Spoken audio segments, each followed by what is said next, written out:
here's a thought experiment for you. If you wanted to turn a free country into a dictatorship, not that anyone would want to do that, but let's say you did want to do that, how would you do it? What's the first freedom you would curtail? Well, it turns out the founders of this country thought very deeply about that question. They were making a new country, and they wanted to avoid dictatorship. And they concluded that it wasn't even close. The freedom that matters is the freedom to speak your mind, the freedom of speech. That's the most basic and essential of all the freedoms. And that's why it's enshrined in the very First Amendment to the Bill of Rights. It's central not simply to freedom, but to humanity. It's not opposable thumbs that separate us from the animals. It's words. We can speak. That's our power. Words. In the beginning was the Word, declares John at the opening of the fourth gospel. The Word. The Word is the most important thing that we have. Take away our ability to choose our own words, and we are no longer fully human. We are subjects. We're chattel. Authoritarians understand this above all. That's why they hate freedom of speech. In fact, if you gave them a choice, they'd let you have a fully automatic 50 caliber machine gun before they allowed you to say exactly what you want. With a gun, you might be able to kill people, but with words, you can expose them. With words, you can change the world. In fact, there has never been a change, a deep change to the way people live and think that didn't begin with words. Not with might, not with violence, but with words. That's why they're so obsessively focused on what you can say, on the words you can use, because they understand the power of words. And Elon Musk, whatever his faults may be, understands this too. And that's why he's trying to buy Twitter. Not because he needs another company. No. And Elon Musk purchasing Twitter is more than just a potential change to the media landscape.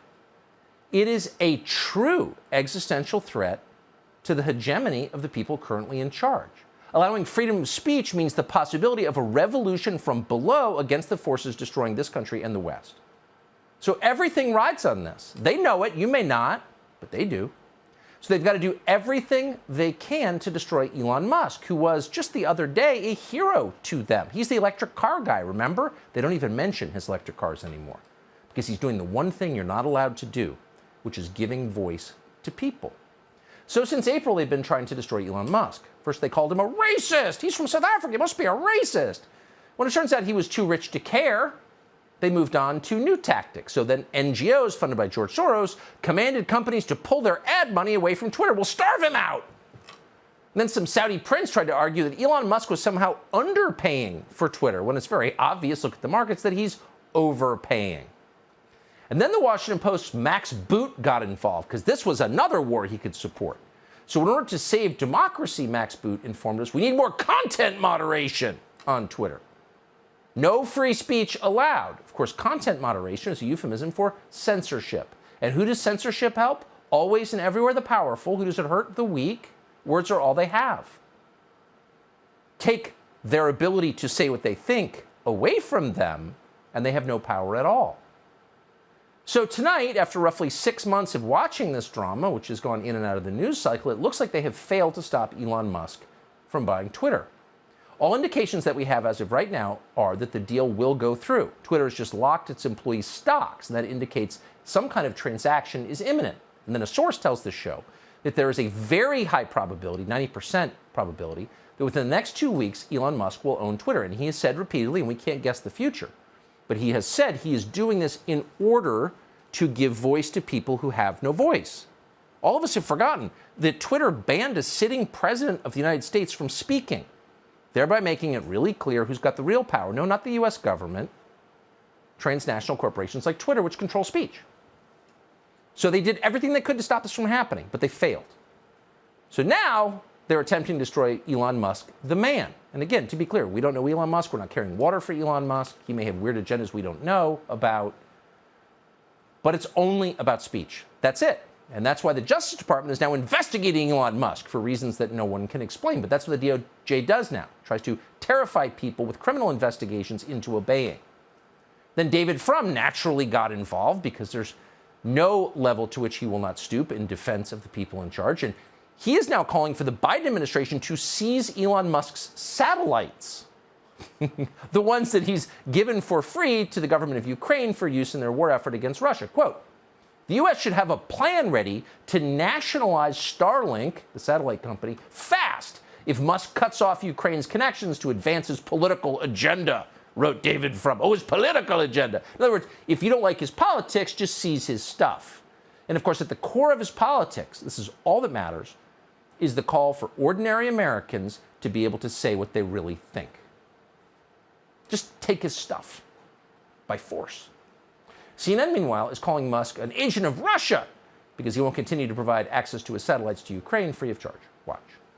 Without Starlink, Ukraine says it can't fight. Last week, reports emerged of widespread sudden Starlink outages on the front line as troops fought to take back territory. They are puzzled about why that's going on. Is that something that SpaceX is doing intentionally? Is that coming from Elon? No one is quite sure.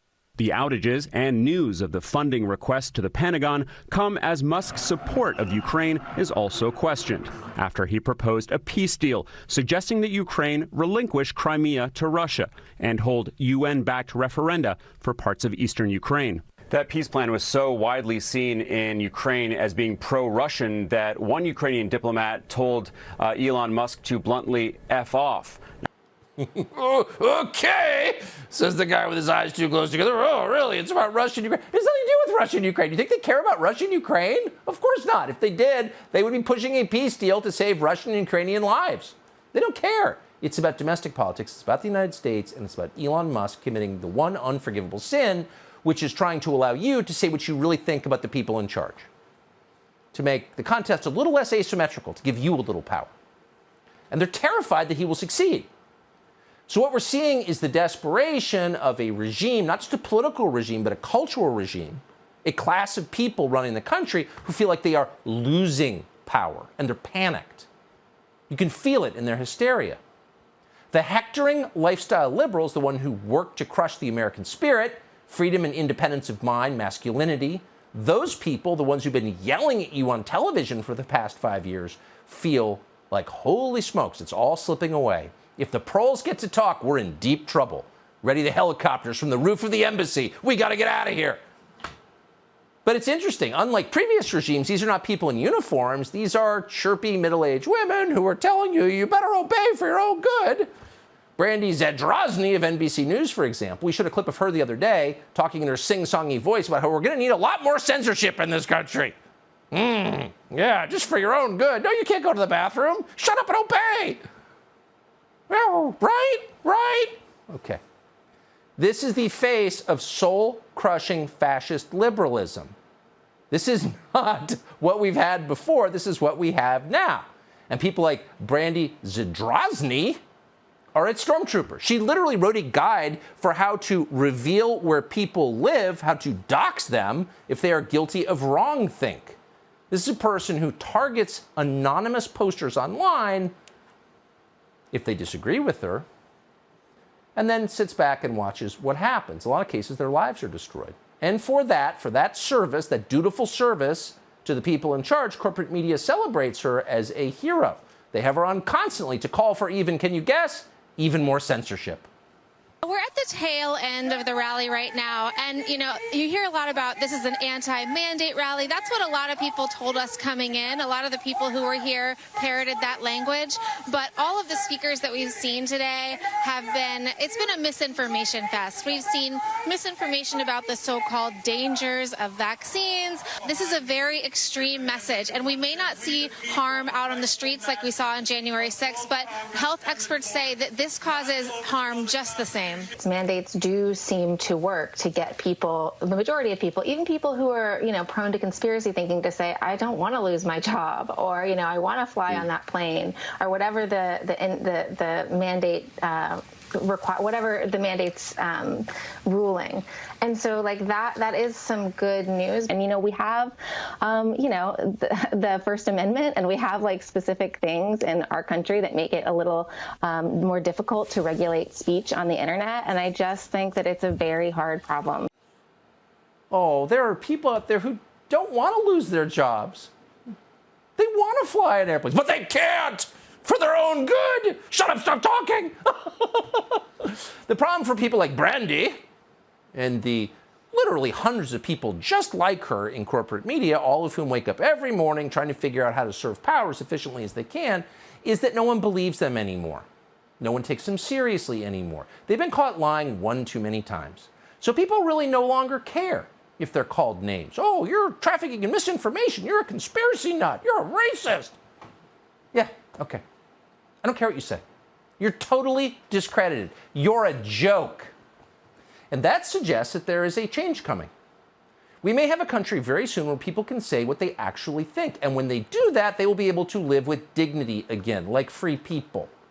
And you're seeing indications of this. You're seeing people run for office who will not be controlled by unfair, in fact, ludicrous attacks from their opponents. They've unshackled themselves. They've taken off the leash. J.D. Vance is one of them. He's running for Senate in Ohio. He's running against a guy called Tim Ryan. So Tim Ryan is worried he's going to lose. In fact, he is going to lose, and we're going to celebrate when he does. But Tim Ryan decided, well, I got to stop J.D. Vance. I don't want to argue with him on any of the issues because I actually don't have a better argument. So you know what I'm going to do? I'm going to call him a racist. That'll stop him. You're a racist. Okay. Watch how J.D. Vance responded last night from the Ohio Senate debate. This great replacement theory was the motivator for the shooting in Buffalo. Yes.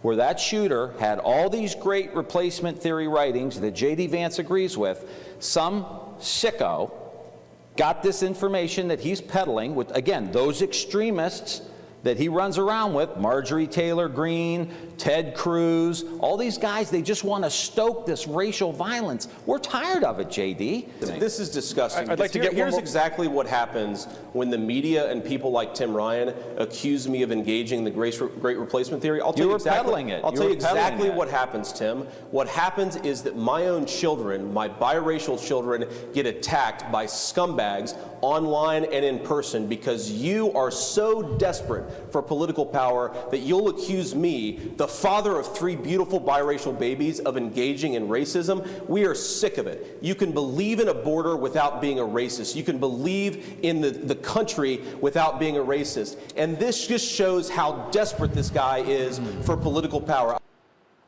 Yeah, we're sick of it. And it's not just J.D. Vance who's sick of it.